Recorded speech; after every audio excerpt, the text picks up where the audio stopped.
today's video, ako magluluto ng pangulam na pacham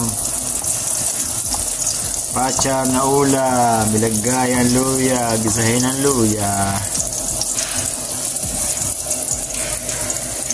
Bango, umilugaw. Pagkatapos lagay ang mag-asawa, bawang at sibuyas. Pagluluto ngayon ng pagbablog hindi yan makalabas. Pagluluto ang mga tira-tirang putahe din yung tag dito sa home.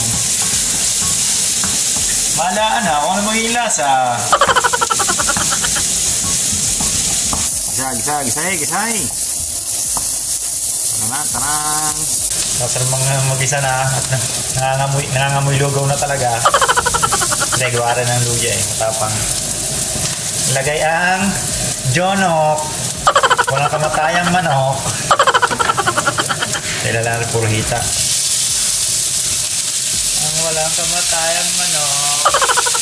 Mga ilang linggo pa, lilipad na. Nagiti ka naman parang tunay na magluluto Yan.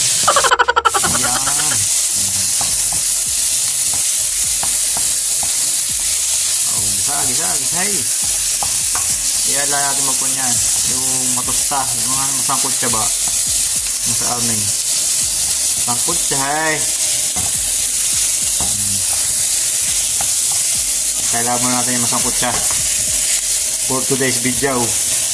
Matapos ako magsangkot siya, ako yung magbabano niyang nor ginataan sa gulay. Pero ilalagay ko sa manok, hindi naman gulay. Pero sa nor, bahala ka na. Yan magpapasarap dyan ginataan dahil din wala namang nyug Tsaka kung may nyug man, ay kahirap manghiram ng kayuran. Hindi malalaan kung saan makakahagilap ng kayuran. Kayuran lang ipahirapan pa.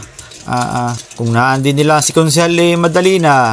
Konsyal, pero mo daw ng inyong kayuran, sabi ng inay. Balik na tayo din sa pagbabanaw na aray. Baka kung saan na tayo mapalaon. Yatang niluluto yung masusunog na. Natusta na nga. Atin ang ilalagay rin binanaw na nor. Bahala ka na nor. Yung magpapasarap dyan. Mamaya parang ginataan na yan. Ginataang manok. Ayan ang magpapasarap dyan. Puting-puti din naman Ginataang manok.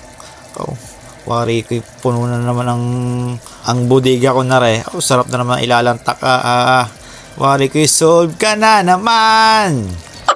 Ako ngayon lumantak na ng kain. Ayan, ako yung nagsabaw na. Pero talagang iba pa rin yung yung talagang nyog na kinayod sa kayuran. Pero ayos na, solve na rin at mabubusog na. Ang mahalaga ay may nakakain sa hapagkainan. Kung ano man yan ay dapat pagpasalapat sa poong may kapal at may nalalantakan.